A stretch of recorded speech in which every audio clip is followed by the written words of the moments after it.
Shalom bagi kita semuanya. Firman Tuhan untuk kita hari ini dari Wahyu pasal 12. Perempuan dan naga.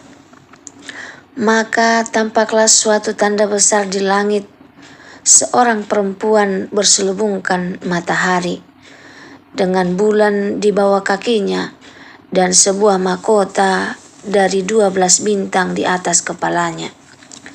Ia sedang mengandung, dan dalam keluhnya dan penderitaannya hendak melahirkan, ia berteriak kesakitan. Maka tampaklah suatu tanda yang lain di langit, dan lihatlah, seekor naga merah padam yang besar, berkepala 7 dan bertanduk 10, dan di atas kepalanya ada 7 mahkota. Dan ekornya menyeret sepertiga dari bintang-bintang di langit, dan melemparkannya ke atas bumi. Dan naga itu berdiri di hadapan perempuan yang hendak melahirkan itu, untuk menelan anaknya, segera sesudah perempuan itu melahirkannya. Maka ia melahirkan seorang anak laki-laki, yang akan mengembalakan semua bangsa dengan gada besi. Tiba-tiba anaknya itu dirampas dan dibawa lari kepada Allah dan ke tahtanya.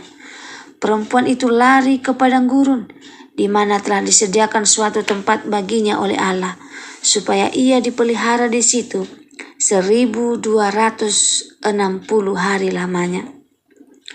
Naga dikalahkan, maka timbullah peperangan di sorga. Mikael dan malaikat-malaikatnya berperang melawan naga itu, dan naga itu dibantu oleh malaikat-malaikatnya, tetapi mereka tidak dapat bertahan. Mereka tidak mendapat tempat lagi di surga.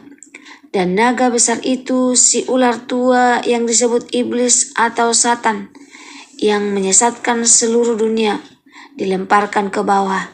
Ia dilemparkan ke bumi bersama-sama dengan malaikat-malaikatnya. Nyanyian kemenangan.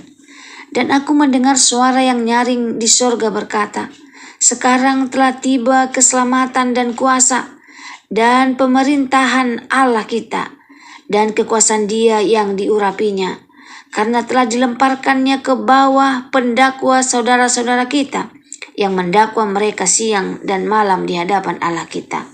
Dan mereka mengalahkan Dia oleh darah anak domba, dan oleh perkataan kesaksian mereka, karena mereka tidak mengasihi nyawa mereka sampai ke dalam maut. Karena itu bersukacitalah, hai surga, dan hai kamu sekalian yang diam di dalamnya. Celakalah kamu, hai bumi dan laut, karena iblis telah turun kepadamu dalam geramnya yang dahsyat, karena ia tahu bahwa waktunya sudah singkat."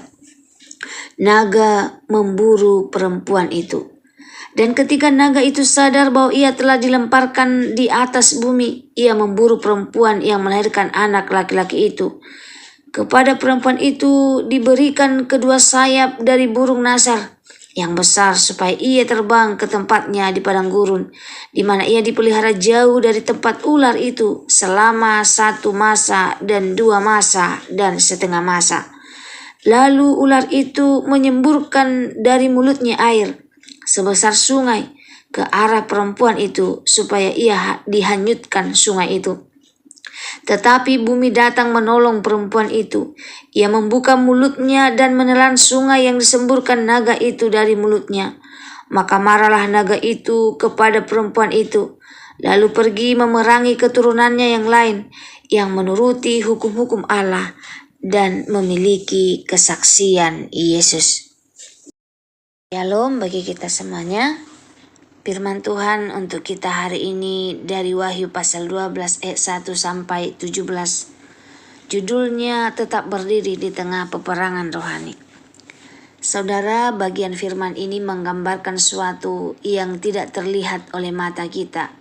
Peperangan rohani yang nyata. Ada perempuan, ada anak, dan ada naga. Itu bukan sekedar simbol. Ini adalah gambaran konflik antara terang dan gelap.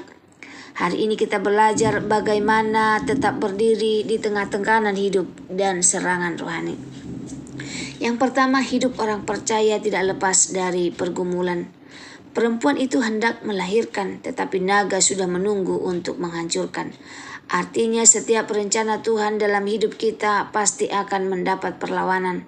Saat kita mau berubah, mau hidup benar, mau dekat dengan Tuhan, seringkali justru tantangan datang. Pesan pentingnya, pergumulan bukan tanda Tuhan meninggalkan kita. Justru bisa jadi tanda kita sedang berjalan dalam rencana Tuhan. Aplikasinya dalam kehidupan kita, jangan kaget dengan masalah. Tetaplah berdiri di dalam iman. Yang kedua, Tuhan tetap memelihara. Perempuan itu lari ke padang gurun dan Alkitab berkata Allah sudah menyediakan tempat. Ini luar biasa. Sebelum masalah datang, Tuhan sudah siapkan pertolongan. Walaupun situasi terlihat sulit, sepi dan tidak pasti, tapi Tuhan tetap bekerja. Pemeliharaan Tuhan tidak selalu terlihat, tapi selalu nyata.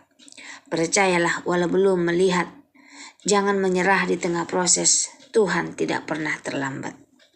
Selanjutnya kemenangan sudah ditentukan. Ayat kunci, mereka mengalahkan Dia oleh darah anak domba dan oleh perkataan kesaksian mereka.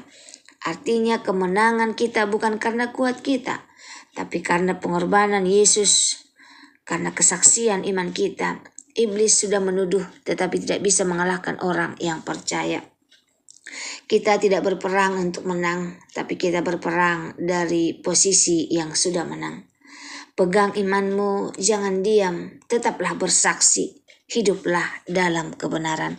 Saudaraku, hidup ini memang ada peperangan, tetapi kita tidak sendirian. Tuhan melihat, menjaga, memberi kemenangan.